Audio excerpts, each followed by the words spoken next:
There's a quiet power some men carry, a calm so steady, so anchored, that even a single sentence from them can shift the entire dynamic of a conversation.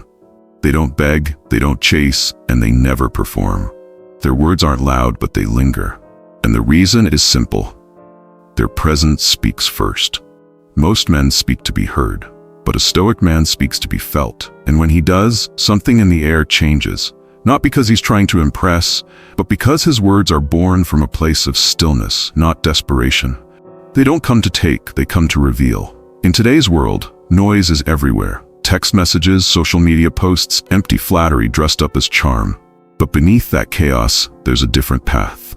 A quieter one, a path where your words don't chase attention, they command it.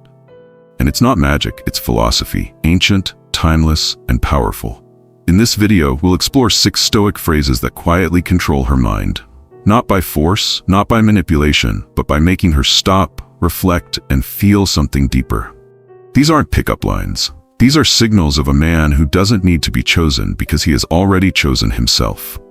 Each phrase is built on clarity, restraint, and presence.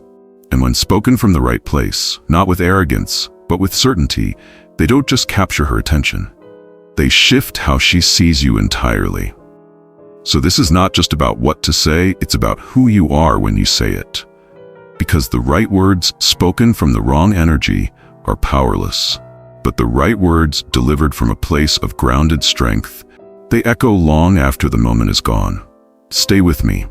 Because once you understand the Stoic force behind these 6 phrases, you won't need to talk louder. You'll simply be heard without ever raising your voice. The 6 Stoic phrases that quietly control her mind. Number 1. You have a unique way about you. I like that. Most men compliment what's obvious, her looks, her dress, maybe even her smile. But the man who lives with awareness, the man grounded in stillness, he sees what others don't, and he speaks to what most overlook. This phrase is not about flattery, it's a reflection of perception. You're telling her, I see the part of you the world often misses. That moment, when she tilts her head in thought, the softness in her voice when she talks about something she loves, or the quiet strength in the way she walks into a room. It's not about naming it directly, it's about letting her feel that you noticed. That kind of recognition, the kind rooted in subtlety, is rare. And because it's rare, it's powerful. Number 2, I like women who know what they want. This isn't a challenge, it's a standard, and the moment you say it with clarity, not to impress her, but to express your truth, you shift the dynamic completely. You're not declaring what she must become, you're revealing who you naturally align with. A woman who knows what she wants isn't just attractive, she's present. She doesn't chase validation, and neither do you. When spoken with calm certainty, this phrase quietly tells her, I'm not here to be chosen, I'm here to meet my equal. In that moment, her mind stops evaluating you and starts evaluating herself. That's not control through force, it's influence through clarity. Number 3, that's what I like most about you. You don't say this often, you don't hand it out like candy. That's what makes it matter. When you point to a trait, a sense of humor that lifts the room, a calm she carries in chaos, or the way she treats strangers with kindness, you do more than compliment. You validate the values she holds most sacred. The beauty of this phrase lies in its precision. It doesn't float, it lands, because it touches something real. And when you reflect something she takes pride in, something that defines her self-image, you plant yourself in her memory, not as a man who noticed her body, but as a man who saw her soul. Number 4, I don't think you're ready for me yet. Say this not with arrogance, but with a lightness, a hint of play. It isn't a dismissal, it's a signal. You're not easily shaken, not easily won. When said with presence, it creates a subtle distance, not rejection, but rarity. Suddenly, she's no longer certain where she stands. And in that uncertainty, intrigue begins to grow. Not because you're playing games, but because you've become something she has to reach toward. Scarcity makes value rise, and you've become a man whose time, attention, and energy are no longer handed out without discernment. She doesn't know whether she qualifies. That quiet question is now hers to answer, not yours to prove. Number 5, I don't know if you can handle me. This phrase walks a fine line between mystery and playfulness. Used with the wrong energy, it feels arrogant. But when spoken with warmth, a smirk, and that stillness behind the eyes, it becomes magnetic. You're not talking about chaos. You're talking about depth, about your fire, your ambition, your intensity, your stillness. You're implying, there's more to me than meets the eye. And not everyone is built for the weight of that. You're not seeking to intimidate, only to separate the curious from the committed.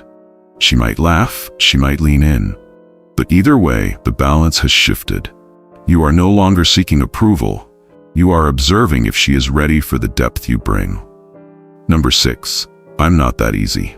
This is the quietest thunder of them all. It's the kind of phrase that catches her off guard, not because it's bold, but because it's true. You're not here to be swayed by beauty alone. You've walked through enough fire to know the difference between surface and substance. When you say, I'm not that easy, you're telling her, without defensiveness, that you know your worth, and you're not here to hand it out cheaply. This isn't about control, it's about discernment, and that is what makes you stand apart. Because when a man holds his boundaries with grace, not force, he becomes a standard, not a seeker. And in her mind, you go from being another option to the one that lingers. Each of these phrases only works when backed by presence, not cleverness, not tactics, but truth. They're not meant to manipulate her mind, they're meant to anchor yours. And when you say them, not from ego but from alignment, they do what noise never can. They cut through, they connect, they create silence in her thoughts, the kind that stays long after you've left the room. Let her feel your words. Not because you raised your voice, but because you didn't need to. Why they work, and why most men fail to use them. Most men speak to be heard, but the few who understand the weight of silence speak to be felt. And that's the quiet force behind these 6 phrases. Not that they're clever or calculated, but that they come from a place most men never reach, inner stillness. These words work because they're not meant to impress. They reveal more about you than they ever do about her. When a man speaks with presence, without need or nervous energy, the words land differently. They carry authority, not volume. Intention, not effort. That's why they linger. That's why they stay. But here's why most men fail to use them. They chase effect, not alignment. They memorize the lines but skip the internal work. They think the phrase itself is what creates attraction, but it's the energy behind the words that matters. A man can say, I'm not that easy, and mean it from a place of solid self-respect, and it moves something inside her. Another man can say the exact same thing from insecurity, from fear of rejection, and it rings hollow. That's the difference presence makes. That's the difference a Stoic man understands. You can't fake groundedness. You can't speak with depth if your heart is restless, if your mind is preoccupied with outcome, if your worth is still tied to her reaction. These phrases work when they're not performative, when they're not part of some strategy. They work when they're simply the natural byproduct of who you've become. And that's where most men fall short. They haven't become the man their words require. It's not that they don't want to, it's that they've been taught to seek quick validation, not slow mastery. So they rush to speak, rush to prove, rush to gain approval. But in that rush, they lose their stillness. And without stillness, even the most brilliant words become just noise. A Stoic man doesn't use language to manipulate. He uses it to reflect, to reveal, to communicate who he is, not what he hopes to get. That's why these phrases carry weight. They aren't tools of control, but expressions of control over oneself. She hears the difference, even if she can't explain it. She can feel whether you're trying to impress her or simply being fully present with her. And if you're the latter, she'll lean in. Not because you asked her to, not because you chased, but because you became a calm in the storm of every other man's performance. And that's the truth few talk about. Words only hold power when the man behind them is already whole. So if these phrases are to be more than just lines, if they're going to live inside your life rather than just your memory, you have to begin where Stoicism always begins, within. Don't rush to speak until you've done the quiet work of becoming someone whose voice is worth listening to. Because when you do, your words don't need to shout. They whisper. And even that is enough to be unforgettable. Now the question isn't whether the phrases will work, it's whether you've built the silence beneath them to make them mean something. There comes a time in a man's life when he realizes that words are not just sounds. They're choices.